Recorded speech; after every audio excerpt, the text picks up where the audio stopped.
Hi friends, அனைவருக்கும் வணக்கம். எல்லாரும் ரொம்ப சூப்பரா இருப்பீங்கன்னு நம்புறேன். வாழ்க வளமுடன். இன்னைக்கு நான் உங்களோட ஷேர் பண்ண போறது 2 நாள் vlog. அதாவது அம்மா வீட்ல நான் போயிருந்தேன். அந்த 2 நாள் ஜாலி டேவை உங்களோட ஷேர் பண்றதுல எனக்கு ரொம்ப ரொம்ப சந்தோஷம். என்னுடைய டே எப்படி போச்சுன்றது தான் இந்த vlogல இருக்கும். வாங்க வீடியோக்குள்ள போகலாம். வெள்ளிக்கிழமை போக போறோன்னு முன்னாடி நாளே ரெடி ஆயாச்சு.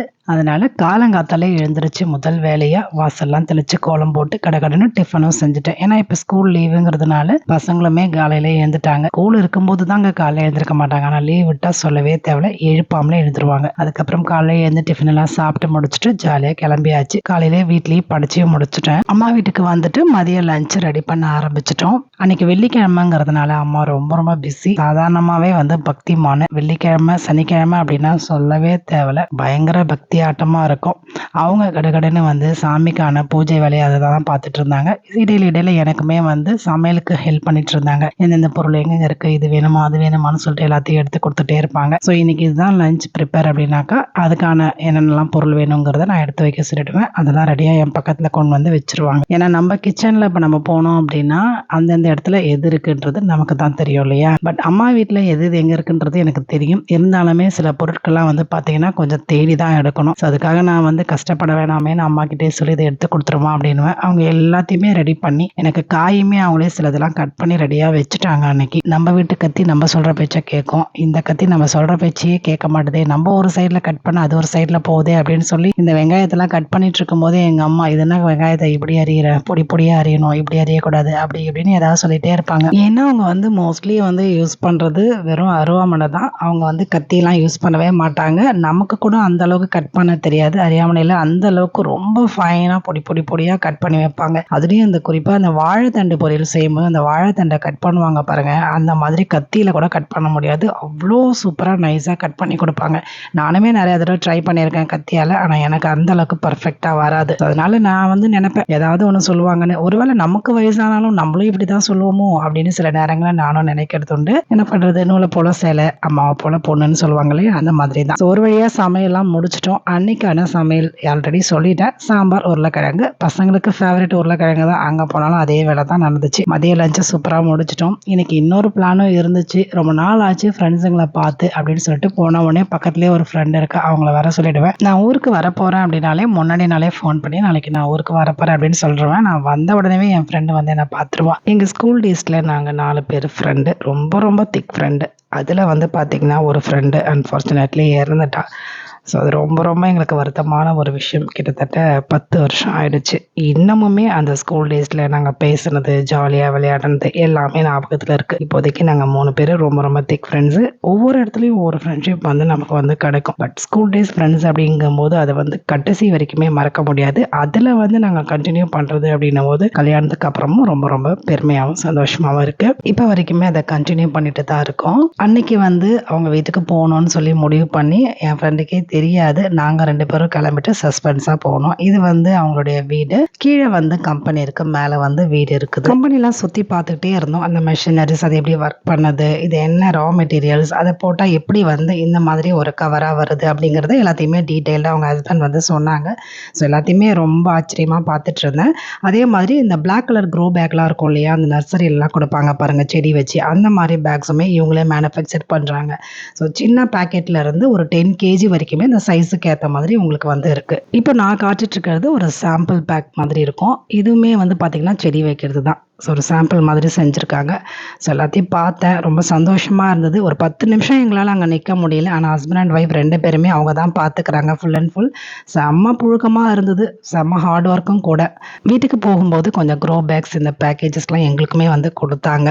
ஸோ அப்புறம் மாடிக்கு போயிட்டு ஃப்ரெண்ட்ஸ் கூட கொஞ்ச நேரம் மனசை விட்டு பேசிகிட்டு இருந்தோம் பழைய கதையெல்லாம். அப்புறம் ஆல்பம்ஸ்லாம் ஃபோட்டோஸ் எல்லாமே பார்த்துட்டு டீ காஃபி ஸ்நாக்ஸ் எல்லாம் பசங்களோட சேர்ந்து சாப்பிட்டு அப்படியே ஒரு ஃபோட்டோவும் எடுத்துக்கிட்டோம். இது ஒரு 2 வருஷத்துக்கு அப்புறம் பார்த்தாலும் அவ்வளோ சந்தோஷமாக இருக்கும். எப்பயுமே மெமரிஸ் அப்படிங்கிறது ஸ்வீட் மெமரிஸ் இல்லையா. என்னதான் சொல்லுங்கள், ஸ்கூல் டே லைஃப் தாங்க. ஸோ அதெல்லாம் திரும்ப வரவே போகிறதில்ல. இப்போ அவங்கவுங்க தனியாக ஒரு பெரிய கடமைக்கு உள்ளே போயாச்சு. என்னன்னா ஒரு ஹவுஸ் ஒய்ஃப் ஆகிட்டோம். ஸோ நமக்குன்னு தனித்தனி கடமைகள் நிறையவே இருக்குது. ஸோ அதெல்லாம் நினைக்கும் போது உண்மையிலேயே சின்ன வயசில் ஒரு ஜாலியாக இருந்ததெல்லாம் இனிமேல் திரும்பி வர போகிறதில்ல. கொஞ்சம் கஷ்டமாக தான் இருக்குது. ஸோ அதுக்கப்புறம் அவங்க ஒர்க்கை நம்ம கெடுக்கக்கூடாது, அவங்களுக்கு நிறையா வேலை இருக்குன்னு சொல்லி, சரி பாருங்கன்னு சொல்லிட்டு அங்கேருந்து கிளம்பிட்டோம். பசங்களோட வந்ததுனால சரி அப்படியே பக்கத்தில் இருக்கிற மாலுக்கு போயிட்டு வந்துடலாமேன்னு சொல்லிட்டு மாலுக்கு போயிட்டு அப்படியே ஒரு ரவுண்ட் அடிச்சாச்சு. எல்லாத்தையும் அப்படியே சுற்றி பார்த்துக்கிட்டே இருந்தோம். எதுக்கு வந்தனே தெரியாமல் மாலுக்கு வந்த மாதிரி இருந்துச்சு. ட்ரெண்ட்ஸில் போயிட்டு ஒரே ஒரு டாப்ஸ் மட்டும் எடுத்துகிட்டு வந்திருந்தேன். அதுக்கப்புறமா பசங்களுக்கு வழக்கம் போல் இந்த மாலுக்கு போனாலே கேஎஃப்சி போங்கன்றது தான் ஒரு பெரிய பேச்சாகவே இருக்கும். அங்கே போயிட்டு பசங்களுக்கு பிடிச்ச ஸ்நாக்ஸ்லாம் எல்லாமே சாப்பிட்டுட்டு அதுக்கப்புறம் கீழே வரும்போது அங்கே ஐஸ்கிரீம் சாப்பிட்டுட்டு இருந்தோம். அங்கே வந்து பார்த்தீங்கன்னா மேம் ஃப்ரீயாக மெஹந்தி போட்டுக்கோங்க, ஃப்ரீயாக மேக்கப் இருக்குது அப்படின்னு சொல்லிட்டு இருந்தாங்க. சரி நமக்கு எதுக்கு அப்படின்னு சொல்லி யோசிச்சுட்டே இருக்கும்போது பாப்பா வந்து மெஹந்தி போட்டுக்கணும்னு ரொம்பவே ஆசைப்பட்டா. சரி ஃப்ரீயாக தானே அப்படின்னு சொல்லி காட்டிகிட்டே இருக்கும்போது பக்கத்துலேயே வந்து கடை. ஸோ இந்த மாதிரி மேக்கப் ஐட்டம்ஸ் காஸ்மெட்டிக்ஸ்லாம் வந்து இருக்கும்போது நான் கண்டிப்பாக நம்ம மெஹந்தியை மட்டுமே பார்த்துட்டு இருக்க மாட்டோம் இல்லையா? அப்படியே உள்ளே போயிட்டு ஒரு எட்டு பார்க்கலாமே அப்படின்னு போனாலே ஆட்டோமேட்டிக்காக வந்து பார்த்தீங்கன்னா, மேம் என்ன வேணும் மேம், இந்த ப்ராடக்ட் வேணுமா, அந்த ப்ராடக்ட் வேணுமா, லிப்ஸ்டிக் யூஸ் பண்ணி பார்க்குறீங்களா அப்படின்னு சொல்லி நம்மளை வாங்க வச்சிருவாங்க.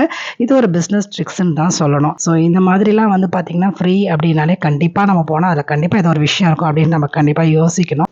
இதுக்கு மேலே இங்கே நிற்கக்கூடாதுன்னு ஒரு வழியாக அங்கேருந்து தப்பிச்சு வெளியில் வந்தாச்சு. ஃப்ரெண்டை ட்ராப் பண்ணிட்டு வீட்டுக்கு வந்துட்டு நைட்டு டின்னரை வீட்டில் முடிச்சாச்சுங்க. ஸோ இது நெக்ஸ்ட் டே vlog. இது வந்து சனிக்கிழமை அன்னைக்கு காலையில் எடுத்தது. புரட்டாசி மாதம் அப்படின்னாலே கண்டிப்பாக அம்மா வந்து ஒவ்வொரு வாரமும் படைச்சிருவாங்க. இது 3வது சனி. ஸோ ரொம்பவே சிறப்பாக இருக்கும் இல்லையா? ஃபர்ஸ்ட் சனியே வந்து தலைகை போட்டாச்சு. இருந்தாலும் வந்து 3வது சனி நாங்கள் போயிருந்தோம். அதனால சாம்பார் சாதம் அப்பளம்னு எல்லாமே தடபடலாம் செஞ்சாங்க. எல்லாரும் ஒன்றா உட்காந்து படைச்சு முடிச்சு சாப்பிட்டதுக்கு அப்புறமா ஈவினிங் போல் பசங்க ஸ்நாக்ஸ் கேட்டிருந்தாங்க. நம்ம வீட்டில் ஸ்நாக்ஸ் அப்படின்னாலே ஏதாச்சும் விதவிதமாக செஞ்சு பழகிட்டோம் அந்த பசங்களுக்கு. சரி அம்மா சாப்பிடணும் அப்படின்னா கேசரி ரொம்ப ஈஸியாக டக்குன்னு செஞ்சிடலாம். சரி அதையே செஞ்சு கொடுத்துடலாமே அப்படின்னு சொல்லி தம்பியும் கேசரி வேணும்னு கேட்டான். சரி அதுக்காக கடை கேசரி செஞ்சு கொடுத்தாச்சு. இதுக்கு வந்து பார்த்தீங்கன்னா நான் நார்மலாக தண்ணி கொதிக்க வச்சு அதுக்கப்புறம் ரவையை போடுவேன். இந்த தடவை வந்து நெய்யில் ரவையை வறுத்து கொதிக்கிற தண்ணியை ஊற்றிருந்தேன். இந்த கேசரியில் கலருக்கு பதிலாக நான் மஞ்சள் தூள் சேர்த்துருக்கேன். இப்போலாம் எப்பயுமே வந்து மஞ்சள் தூள் தான் நான் கலருக்காக சேர்க்கறது.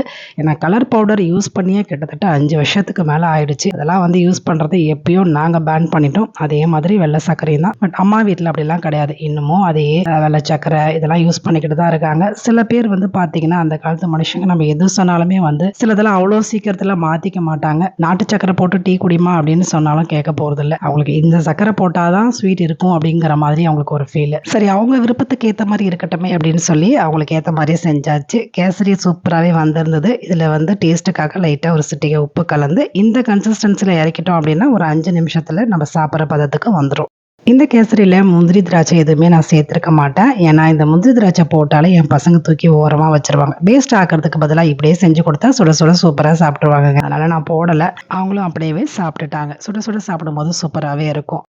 சாப்பிட்டு முடிச்சுட்டு அன்றைக்கி சாயந்தரமா கோவிலுக்கு போகணுன்றது அம்மா ஆசை. ஏன்னா புரட்டாசி சனிங்கிறதுனால கோவிலுக்கு போயிட்டோம் அப்படின்னா அதுவும் மனநிறைவோடு இருக்கும். கோவிலுக்கு போயிட்டு வர வழியில் நைட்டு டின்னரை முடிச்சுக்கலான்னு அம்மாவை ஹோட்டலுக்கு கூப்பிட்டேன். ஆனால் என்னமோ தெரியல ரொம்ப பிடிவாதம். கோவிலுக்கு போயிட்டு நான் கண்டிப்பாக வேறு எங்கேயுமே வரமாட்டேன், நான் நேராக வீட்டுக்கு தான் போவேன் அப்படின்னாங்க. பசங்களோட வந்திருக்கோம், சரி நீங்கள் சாப்பிடுங்க, நான் வெளியிலேயே உட்காந்துருக்கேன் கார்லேயே அப்படின்ட்டாங்க. எவ்வளோ கம்பல் பண்ணியும் வரவே இல்லை. அவங்கள விட்டுட்டு சாப்பிட ரொம்பவே மனசுக்கு வருத்தமாக இருந்துச்சு. இருந்தாலுமே எனக்கு ஒரு சந்தேகம், கோவிலுக்கு போனா நேரா என் வீட்டுக்கு போகணும், ஏன் வேற எங்க போனா அதுல என்ன வந்துட போகுது? உங்களுக்கு இதுக்கான காரணம் தெரிஞ்சிச்சுன்னா மறக்காம கமெண்ட்ல சொல்லுங்க. என்னை பொறுத்த வரைக்கும் நம்ம வேண்டுதல் நம்ம மனசுக்கும் கடவுளுக்கும் தெரியும். நம்ம என்ன வேணுனாலும் நமக்கு என்ன நடக்குமோ அதுதான் நடக்கும். அதனால இந்த மாதிரி ஃபார்மாலிட்டிஸ்லாம் பார்க்கறத விட்டுட்டு சரி பெரியவங்க எது சொன்னாலும் அதுக்கு ஒரு காரணம் இருக்கும் அப்படின்னு சொல்லி நான் எதையுமே தவிர்க்கிறது இல்லை. முடிஞ்ச வரைக்கும் சொல்லி பார்ப்பேன், கேட்கல அப்படின்னா விட்டுடுவேன். ஆனா இதுக்கான காரணம் கண்டிப்பா உங்களுக்கு தெரிஞ்சா மறக்காம கமெண்ட்ல சொல்லுங்க.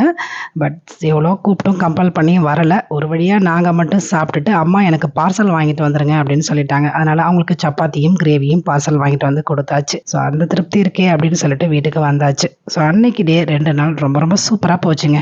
ஸோ இந்த vlog கண்டிப்பாக உங்களுக்கும் பிடிச்சிருக்குன்னு நினைக்கிறேன். அவங்களோட ஷேர் பண்ணதில் எனக்கு ரொம்ப ரொம்ப சந்தோஷம். மறுபடியும் நம்ம இன்னொரு சூப்பரான vlogல சந்திக்கலாம். அது வரைக்கும் நன்றி.